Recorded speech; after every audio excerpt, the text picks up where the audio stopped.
Hi, இன்னைக்கு நம்ம கௌரி சமையல் அறையில் நல்லா உதிரா சேமியா உப்புமா எப்படி பண்ணுறதுன்னு பார்க்கலாம்.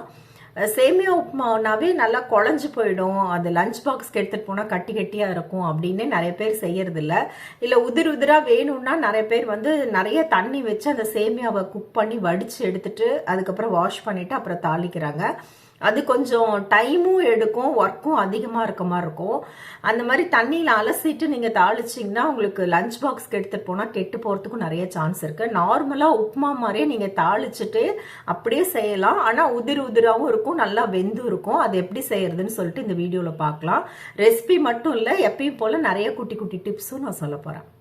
இந்த மாதிரி கொஞ்சம் சன்னமாக இருக்கிற சேமியா செலக்ட் பண்ணிக்கோங்க. அது ரோஸ்டடு எதுவாக இருந்தாலும் சரி. இந்த சேமியா 200 கிராம் எடுத்திருக்கேன். இது ஒரு பவுலில் அளவு எடுத்துக்கோங்க. அதுக்கப்புறம் ஒரு பெரிய வெங்காயம் இந்த மாதிரி நீட்டாக கட் பண்ணியிருக்கேன். கேரட்டும் நீட்டாக கட் பண்ணியிருக்கேன். இப்போ நம்ம எந்த டிஷ் பண்ணுறோமோ, இப்போ சேமியா பண்ணுறோம்னா அதே மாதிரி வெங்காயம் வெஜிடபிள்ஸ் கட் பண்ணணும். இப்போ ரைஸ் பண்ணுறதா இருந்தால் ரைஸ் மாதிரி குட்டி குட்டியாக, ஃப்ரைட் ரைஸ்க்குலாம் குட்டி குட்டியாக கட் பண்ணுற மாதிரி. இது சேமியா மாதிரியே கட் பண்ணியிருக்கேன். இந்த கேரட்டை நீங்கள் வேறு வெஜிடபிள்ஸ் பட்டாணி, க்ரீன் பீஸ் அப்படி இருந்தாலும் ஆட் பண்ணிக்கலாம். ஒரே ஒரு வரமிளகா, ஒரு 3 பச்சை மிளகா, கொஞ்சம் கருவேப்பிலை, ஒரு குட்டி தக்காளி, கொஞ்சம் கொத்தமல்லி எடுத்திருக்கேன். இப்போ இதனோட தண்ணி மெஷர்மெண்ட் ரொம்ப முக்கியம். எந்த அளவுக்கு நம்ம சேமியா எடுத்திருக்கோமோ அந்த பவுலில் எதில் மெஷர் பண்ணமோ அதே பவுலில் சேம் ஈக்குவல் தண்ணி. ஒரு பவுல் சேமியானா ஒரு பவுல் தண்ணி. இப்போ இதில் 3/4 பவுல் சேமியா இருக்குல்ல, அதே இதில் 3/4 பவுல் தண்ணி அளவு எடுத்து இங்கே வச்சுருக்கேன். இது நல்லா சூடாகட்டும். இந்த கடாயில் 3 டேபிள் ஸ்பூன் எண்ணெய் சேர்த்துருக்கேன். தாளிப்பு போட்டுக்கலாம். கடுகு, கடலைப்பருப்பு, உளுத்தம்பருப்பு, ஒரு பட்டை, 2 கிராம்பு, தவக்கும் போது வரமிளகா, கருவேப்பிலை, பச்சை மிளகாய், வெங்காயத்தை போட்டு வதக்கிக்கலாம். ஒரு 2 நிமிஷம் வெங்காயம் வதங்கினோடனே கேரட்டை சேர்த்துக்கலாம். இதையும் ஒரு 2 நிமிஷம் வதக்கிக்கலாம். வதங்கினோடனே இந்த சேமியாவை இதில் சேர்த்துடலாம். அடுப்பை இப்போ மீடியமாக வச்சு நல்லா இந்த சேமியாவை எண்ணெயில் 1 நிமிஷம் ரோஸ்ட் பண்ணிக்கலாம். 1/4 டீஸ்பூன் மட்டும் மஞ்சள் பொடி போட்டுக்கலாம், லைட்டாக கலர் வரத்துக்கு. இல்லை மஞ்சள் பொடி இல்லாமல் வெள்ளையாக கூட நீங்கள் செஞ்சுக்கலாம். சேமியாவுக்கு தகுந்த மாதிரி உப்பு சேர்த்துக்கலாம். ரவை மாதிரி சேமியா நிறையா குக் ஆனோடனே உபரியாக வராது, ஓரளவுக்கு தான் வரும். அதனால உப்பு காரம்லாம் பார்த்து சேர்த்துக்கோங்க.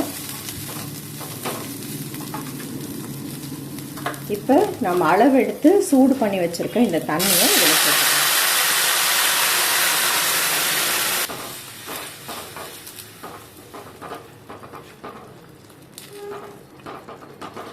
சின்ன தக்காளியை இந்த மாதிரி ஒரு 8 பீஸாக கட் பண்ணி வச்சுருக்கேன். இந்த டைமுக்கு இது மேலே போட்டுக்கலாம்.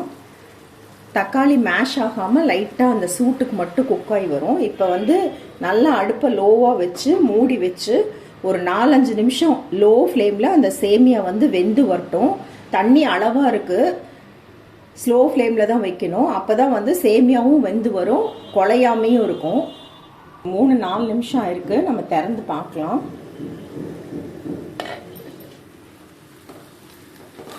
அப்படியே ஜென்டிலாக பரட்டி விடலாம்.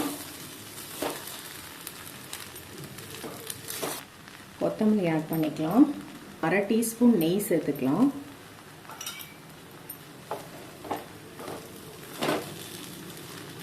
மிக்ஸ் பண்ணி விட்டு ஆஃப் பண்ணிக்கலாம். ஆஃப் பண்ணிவிட்டு லெமன் வேணால் 1/2 மூடி புளிஞ்சு விட்டுக்கலாம். பட் எங்களுக்கு லெமன் ஃப்ளேவர் பிடிக்காதனால நான் அப்படியே விட்டுட்டேன்.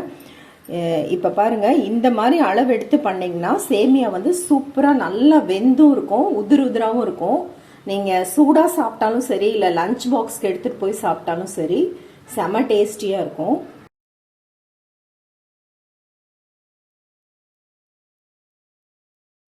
இப்போ பார்த்தீங்களா, இந்த மாதிரி தண்ணியோட அளவு, அதே மாதிரி இந்த குக்கிங் டைமும் நீங்கள் செஞ்சீங்கன்னா சேமியா நல்லா வெந்தும் இருக்கும், உதிராகவும் இருக்கும். நீங்கள் லஞ்ச் பாக்ஸ்க்கு எடுத்துகிட்டு போனால் கூட இதே மாதிரி பொலன்னு உதிராகவும் இருக்கும்.